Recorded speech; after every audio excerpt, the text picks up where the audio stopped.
بسم الله الرحمن الرحیم. سلام عرض می کنم خدمت دوستان عزیز. خداوند را سپاسگزاری می کنم که پس از مدت مدید توفیقی را به من عنایت نمود تا دوباره به محضر دوستان حاضر و به این درس های قرآنی بپردازم. امروز هم سوره را به نام سوره نصر که از سوره های کوچک قرآن است برای شما عزیزان انتخاب نمودم تا به تشریح و توضیح آیات این سوره بپردازیم.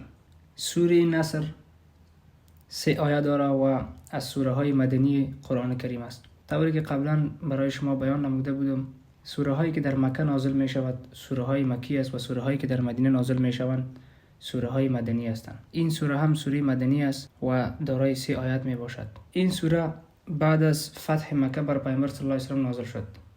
داستان فتح مکه طوری بود که پیامبر صلی الله علیه و سلم در سال 6 هجری با یارانش قصد زیارت خانه کعبه را نمودند. هنگامی که پیامبر صلی الله علیه و سلم در منطقه به نام حدیبیه رسید، از سوی مشرکین قریش که ساکن مکه بودند از ورود آن حضرت صلی الله علیه و سلم و یارانش به مکه ممانعت نمودند. اینجا بود که یک معاهده به نام صلح حدیبیه میان مشرکین قریش و پیامبر صلی الله علیه و سلم امضا شد. مهمترین مواد این صلح این بود که الی 10 سال نباید میان ما جنگ صورت بگیرد و کسانی که از مسلمانان مرتد می شوند یعنی از دین برمیگردن ما به مدینه ارسال نمی کنیم، یعنی برای شما تسلیمش نمی کنیم و اگر از ما مسلمان می شود شما به مدینه فرار می کنند و می آیند شما باید برای ما در مکه تسلیمشان بکنید.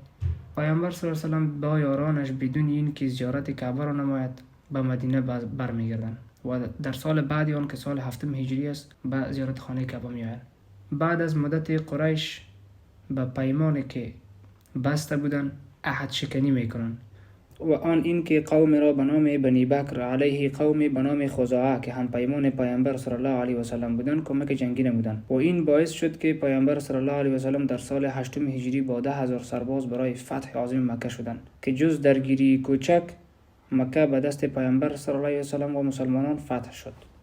این بود پیش درآمد و یا مقدمه سوره برای فهم بهتر شما، یعنی فهم تاریخی این سوره.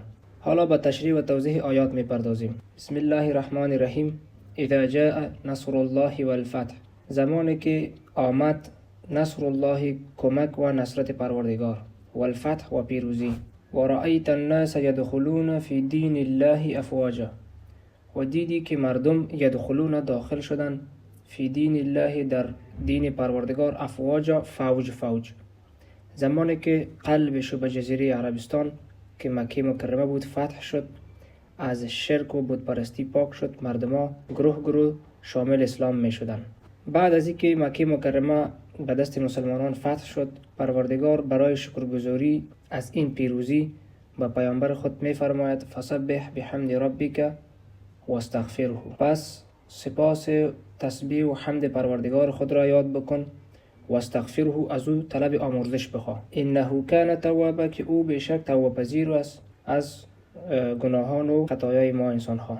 بندگان مقرب پروردگار زمان خوشحالی، زمان پیروزی و فتح چیزی سجده شکر را بر پروردگار خود به جا می‌آورند، رجوعشان بیشتر میشه به پروردگار متعال. اینجا است که خداوند متعال به پیامبر خود می‌فرماید فسبح بحمد ربک واستغفره انه کان توابا، پس به سپاس پروردگارت تسبیح کن و از او آمرزش بخواه که بیگمان او بسیار توبه پذیر است. این بود درس امروز. هدف اساسی از ارائه درس های این چنین برای رشد شخصیت و تقویه روح و معنویات ما است تا با درک معانی و مفاهیم این کتاب بزرگ از نظر منزلت ارتباط خود را با خالق و ارسال کننده این کتاب مستحکم بسازیم. از شما عزیزان خواهان این هستم که این درس ها را تعقیب و ما را از دعایتان فراموش نکنید و در نشر این برنامه ها شریک شوید تا شما نیز مشمول اجر پاداش بیشتری باشید. السلام علیکم و رحمت الله.